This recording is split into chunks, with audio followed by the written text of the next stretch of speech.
નમસ્કાર, આપ જે રાજો મિડ ડે ન્યૂઝ અને આપની સાથે હું છું વિધિ। સૌથી પહેલા આપણે ઉત્તર પ્રદેશ લખનઉ લઈ જઈએ કે જ્યાં અત્યારે ગૃહપ્રધાન સંબોધી રહ્યા છે।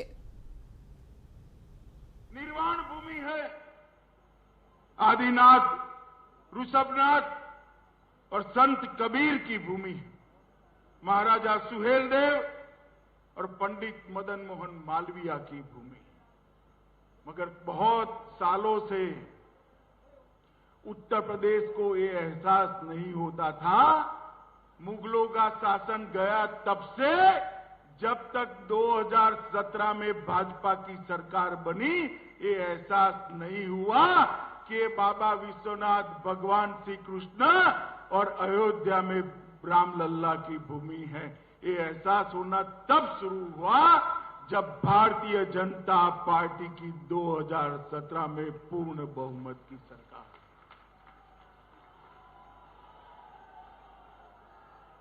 भारतीय जनता पार्टी ने उत्तर प्रदेश को अपनी पहचान वापस दिलाने का काम किया है। भारतीय जनता पार्टी ने उत्तर प्रदेश को देश का सबसे प्रमुख राज्य बनने की दिशा में बहुत आगे ले जाने का काम किया है। और भारतीय जनता पार्टी ने पहली बार ये सिद्ध किया है कि सरकारें जो बनती है वो परिवार के लिए नहीं होती है। सरकारें सूबे के सबसे गरीब से गरीब व्यक्ति के लिए।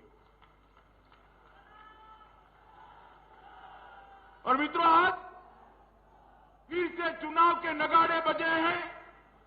मैं देखता हूं 5 साल तक जो लोग अपना घर पकड़कर बैठ गए थे, वो नए कपड़े सिलाकर मैदान में आ गए हैं कि अब हमारी सरकार बनने वाली है।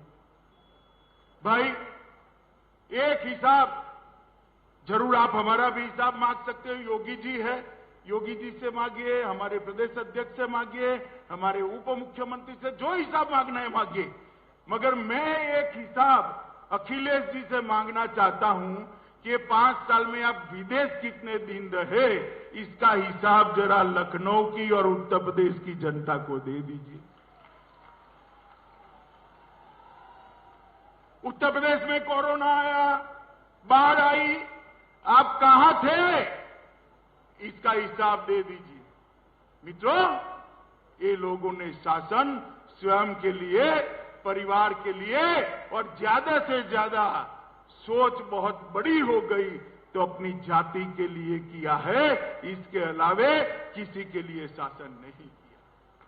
मोदी जी के नेतृत्व में योगी आदित्यनाथ ने जो सरकार चलाई, वो सरकार यूपी के हर गरीब गुरबे के लिए चली है, यूपी के युवा के लिए चली है, यूपी के महिला, दलित, पिछड़े और आदिवासियों के लिए चली।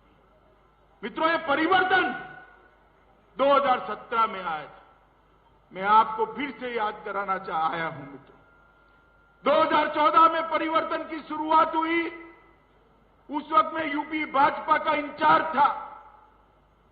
2017 में राज्य सरकार बनी, तब मैं राष्ट्रीय अध्यक्ष के रूप में यहां डेरा डाला हुआ था। और 2019 में फिर से मोदी जी को हम सब ने प्रचंड बहुमत से प्रधानमंत्री बनाया, तब भी मैं राष्ट्रीय अध्यक्ष। मैंने तीनों चुनावों को देखा है। हर चुनाव में हमने सदस्यता शुरू करी थी। आज भी ये चौथा चुनाव है। 2022 के चुनाव का श्रीगणेश आज की सदस्यता अभियान से हम शुरू करें। कल कार्यक्रम देखकर बहुत सारे पत्रकार भाइयों के फोन आए कि भाई 1,86,00,000 आपके सदस्य है, नई सदस्यता काय को, और सिर्फ यूपी में क्यों? मैंने कहा भाई, बाकी सारी पार्टियों के लिए चुनाव, बाकी सारी पार्टियों के लिए चुनाव सत्ता हथियाने का जरिया है। भारतीय जनता पार्टी के कार्यकर्ता के लिए चुनाव पार्टी की विचारधारा को घर घर पहुंचाने का चुनाव,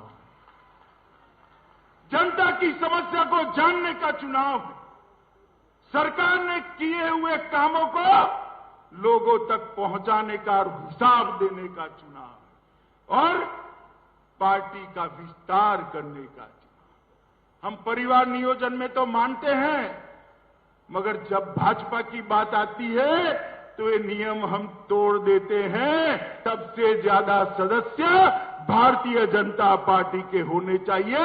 भारतीय जनता पार्टी अपने विस्तार के लिए ज्यादा से ज्यादा प्रयत्नशील होती है और इसीलिए चुनाव भारतीय जनता पार्टी के लिए सत्ता हथियाने का जरिया नहीं है।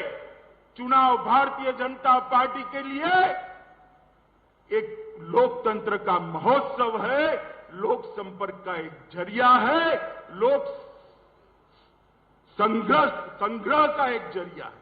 लोगों के साथ भारतीय जनता पार्टी का संपर्क और संपर्क के द्वारा लोगों का संग्रह मतलब सदस्यता कराना, ये भारतीय जनता पार्टी का एक अभियान है। इसके साथ साथ मेरा परिवार भाजपा परिवार ये अभियान का शुभारंभ हुआ है। लगभग मेरा भारतीय जनता पार्टी के 86 लाख कार्यकर्ता अलग अलग स्थान पर एक्टिवली काम कर रहे। 86 लाख कार्यकर्ता, 46 लाख। ये सबको मेरा आह्वान है, एक भी घर ऐसा न लग जाए जिस घर पर भाजपा का पट्टी न लगा हो। मेरा परिवार भाजपा का परिवार। और जब पट्टी लगाने जाते हैं, इनके हालचाल भी पूछना है और मोदी और योगी सरकार ने किए हुए कामों को भी उन तक पहुंचाना है। मित्रों, ये भारतीय जनता पार्टी है जो लोगों की बातों को जानती है। वो जो आप लेकर आएंगे, पार्टी को देंगे। धर्मेंद्र प्रधान और स्वतंत्र देव इसको संकलित कर 2022 से 2027 का अपना चुनावी घोषणा पत्र भी बनाएंगे मित्रों। और ये घोषणा पत्र हमारे यहां कोई एनजीओ नहीं बनाता है। भारतीय जनता पार्टी में घोषणा पत्र कोई सर्वे एजेंसियां नहीं बनाती है। लाखों करोड़ों कार्यकर्ता ये उत्तर प्रदेश की 22 करोड़ की जनता का संपर्क कर उनकी इच्छा को जानकर उनकी इच्छा का एक प्रतिघोष इस घोषणा पत्र में दिखाते हैं। 2017 में भी सैकड़ों रथ निकले थे, लोक संपर्क हुआ था और उसके बाद घोषणा पत्र हुआ था। मैं आज गर्व के साथ कह सकता हूं, इतने सारे पत्रकार हैं, हमारे घोषणा पत्र को उठाकर देख लीजिए। योगी जी और उनकी टीम ने 90% से ज्यादा वादों को पूरा करने का काम कर दिया। मैं तो हिसाब कर आया हूं, क्योंकि मुझे जवाब देना था। घोषणा पत्र मैंने ही रिलीज किया था।